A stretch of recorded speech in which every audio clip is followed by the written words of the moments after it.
वीरानगढ़ ये गांव जितना सुंदर था उतना ही खतरनाक भी। पर इस समृद्धि ने एक भयानक श्राप छुपा था। यहाँ की समस्या थी शादी।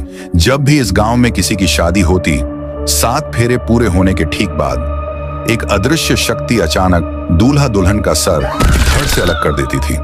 गांव वाले इस खौफ से पूरी तरह हिल चुके थे और यहाँ तक कि इस गांव में जब भी कोई दूसरी ओर से शादी करके जैसे ही गांव में कदम रखता तो दूल्हा दुल्हन के उसी वक्त सर कट जाते।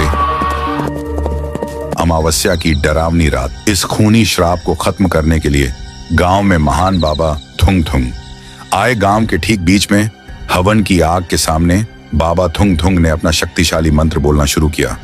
थुंग थुंग थुंग थुंग साहुर। यह मंत्र पूरे वीरानगढ़ की गलियों में गूंज उठा।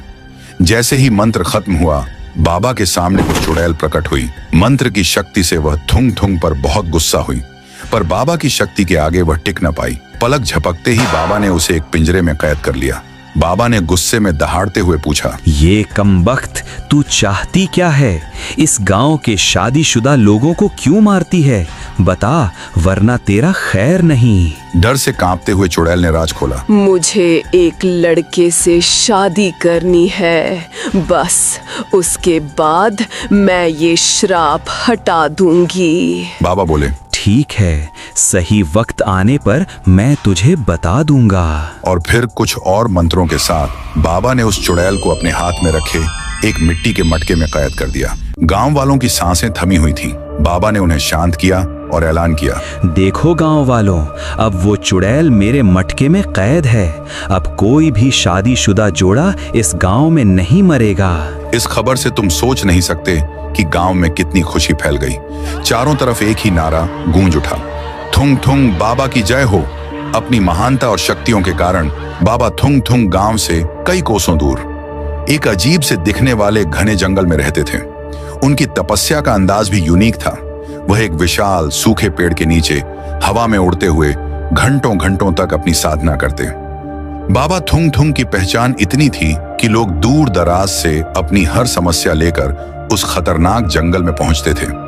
एक जोड़ा उनके पास आया, गिड़गिड़ाते हुए, और अपनी तकलीफें बताई। बाबा, आप महान हो, सबकी सुनते हो, सबकी परेशानी दूर करते हो। हमारी शादी को इतने साल हो गए, लेकिन आज तक हमें बच्चा नहीं हुआ। हम बहुत परेशान हैं बाबा। बाबा ने आंखें खोली और कहा, बच्चा, मेरे साथ ये मंत्र बोलो। थुंग थुंग थुंग शाहुर पति पत्नी ने एक साथ मंत्र दोहराया, थुंग थुंग थुंग थुंग साहुर। मंत्र खत्म होने पर बाबा बोले, बहुत बढ़िया, अब जाओ, तुम्हारे घर में खुशियां जरूर लौटेंगी। ये सुनकर वे खुशी खुशी चले गए और सच में सिर्फ 9 महीनों के बाद पत्नी को हॉस्पिटल लाया गया और जब ऑपरेशन हुआ तो उन्हें एक बेटा पैदा हुआ। थुंग थुंग बाबा की बात सच हो गई। एक बार ऐसे ही पोपट लाल नाम का एक लड़का परेशानी से भागता हुआ बाबा के पास आया। रोते हुए पोपट लाल बोला, बाबा, 15 साल हो गए, सफेद बाल आने लगे, पर अभी तक मेरी शादी नहीं हुई। मेरे लायक कोई लड़की नहीं मिलती। बहुत जगह गया पर कुछ फायदा नहीं हुआ। अब तो जिंदगी ही रुक गई है बाबा, कुछ करो। यहाँ तक आने में मेरी दुनिया हिल गई। बाबा मुस्कुराए, टेंशन मत ले बालक, तेरी शादी मैना जैसी लड़की से होगी। एक साथ बोल, थुंग थुंग थुंग थुंग साहुर। पोपट लाल ने वही मंत्र दोहराया, थुंग थुंग थुंग शाहुर। बाबा बोले, अब जा बालक, तेरी शादी जरूर होगी। और सच में 1.5 महीने बाद पोपट लाल की शादी मैना नाम की लड़की से धूमधाम से हुई और 7 फेरे पूरे हुए। यह मंत्र थुंग थुंग थुंग थुंग साहुर इतना पावरफुल था कि जो भी बाबा के साथ इसे बोलता, उसकी बरसों पुरानी इच्छा पूरी हो जाया करती। धनपुर नाम के एक गांव में एक छोटे से घर के अंदर राइस्टार और उसकी पत्नी कमला दोनों एक साथ रहते थे। एक दिन कमला ने राइस्टार को कहा, गांव के पास जो तांत्रिक बाबा आए हैं वो फर्जी नहीं है। लोग कह रहे हैं जो भी परेशानी लेकर जाता है पल भर में उसका हल मिल जाता है। अरे याद है, रामू के बेटे की पत्नी को जहरीले सांप ने काटा था। डॉक्टर भी हाथ खड़े कर चुके थे, पर बाबा ने बस मंत्र पढ़वाया और अगले दिन वो मौत के मुंह से बाहर आ गई। ये कोई चमत्कार नहीं तो क्या है? जब तुम खेत पर गए थे मैं उनके पास गई थी। उन्होंने साफ साफ कहा, तेरे पति की किस्मत का दरवाजा बंद हो चुका है। इसे खोलने के लिए चाहिए एक रात, एक मंत्र और एक कीमत। चलो ना, आज रात ही चलते हैं। राइस्टार ने कहा, मुझे इन सब पर बिल्कुल भरोसा नहीं है। अपनी मेहनत ही असली फल है। यह कहकर राइस्टार गुस्से में घर के बाहर अपने खेत की तरफ जाने लगा। खेत पर पहुंचकर राइस्टार ने चारों ओर नजर घुमाई। सामने सिर्फ सूखी मिट्टी, मुरझाई फसलें और दूर कहीं गहरा सन्नाटा पसरा था। राइस्टार ने उदास होकर खुद से कहा, आखिर मैं कहां गलत था? मैंने अपना खून पसीना एक कर दिया। मैंने ईमानदारी से सब किया, फिर भी यह सब क्यों बर्बाद हुआ?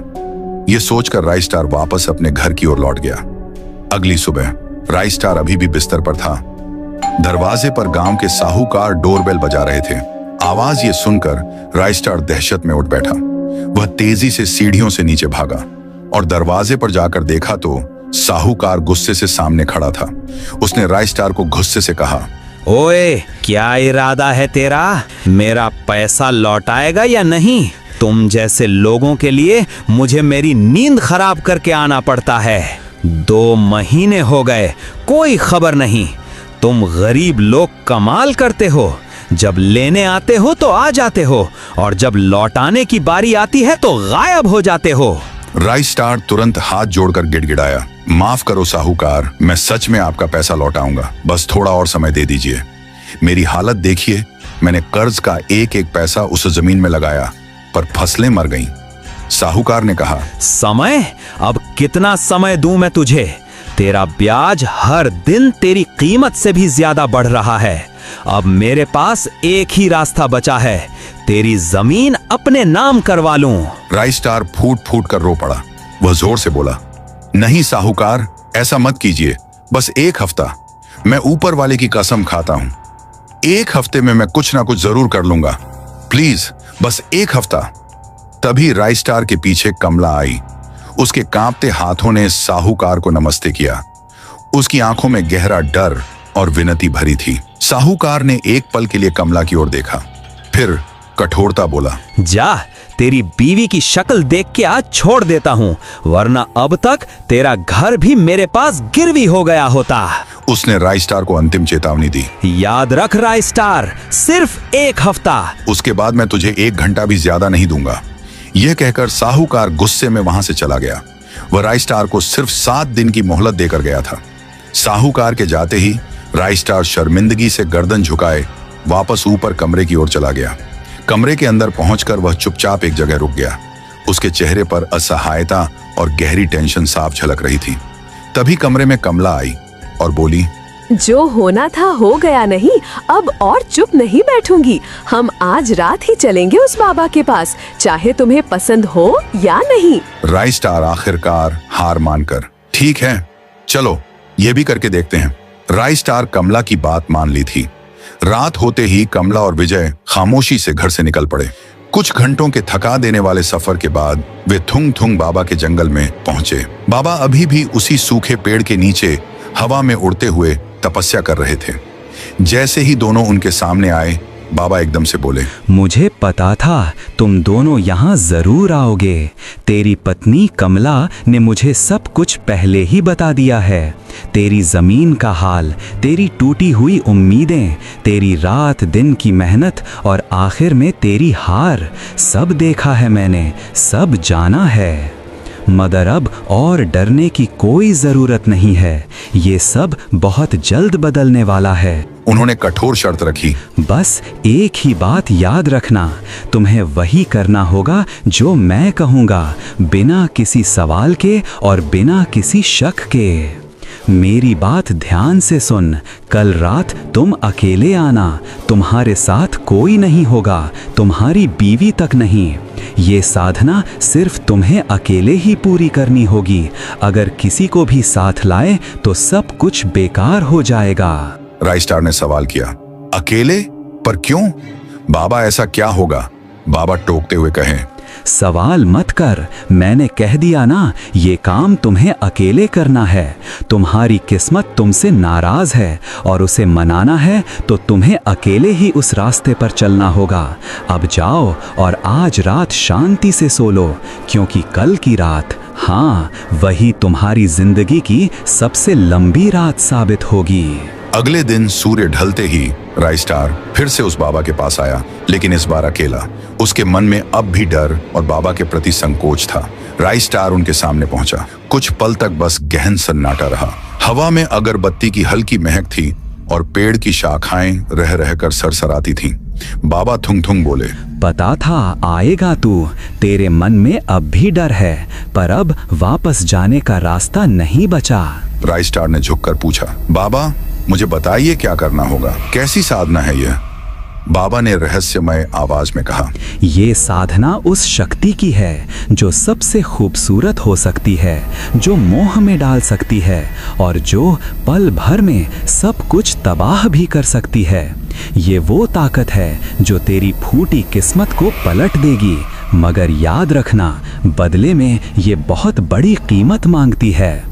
तूने मेहनत करके देख ली, पर नसीब ने धोखा दिया। अब नसीब को मजबूर करने का वक्त आ गया है। बाबा ने उसे निर्देश दिया। बाबा बोले, अब मंत्र सुन और याद रख, थुंग थुंग थुंग शाहुर। राइस्टार ने धीरे धीरे कांपती आवाज में मंत्र दोहराया, थुंग थुंग थुंग शाहुर। मंत्र पढ़ते ही पूरा मौसम बदल गया। हवा तेज हो गई, पत्तियां जोर जोर से हिलने लगीं और तभी मंत्र खत्म होते ही सामने प्रकट हुई चुड़ैल मोहिनी। ये वही चुड़ैल थी जिसे थुंग थुंग बाबा ने वीरानगढ़ नाम के गांव से मटके में कैद किया था। मोहिनी ने राइस्टार को घूरते हुए कहा, तुमने ही मुझे बुलाया है ना राइस्टार? राइस्टार कांपते हुए पूछा, तुम कौन हो? तुम यहाँ कैसे आई? मैं मोहिनी हूँ। तुमने ही मुझे यहाँ बुलाया है। अब बताओ, क्या चाहते हो तुम मुझसे?